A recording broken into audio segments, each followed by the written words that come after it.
এই ইঞ্জিনের গর্জনটা ঠিক তার ওই প্রেমিকার হৃদস্পন্দনের মতো। ওরা বলল এই শব্দেও নাকি নেশা থাকে। তাই তো পুরুষ এই দুচক্রে আসক্ত হয়ে কত মাইল যে ছুটে যায় সেটা হয়তো ওরা নিজেরাও জানে না।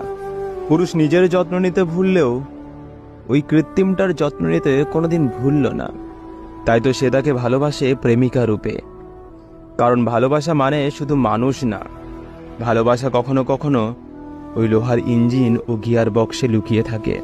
আজ ওই ছেলেগুলোর কাছে এই বাইকটা শুধুমাত্র একটা যন্ত্রণা, এটা তাদের ক্লান্ত দিনের সঙ্গী।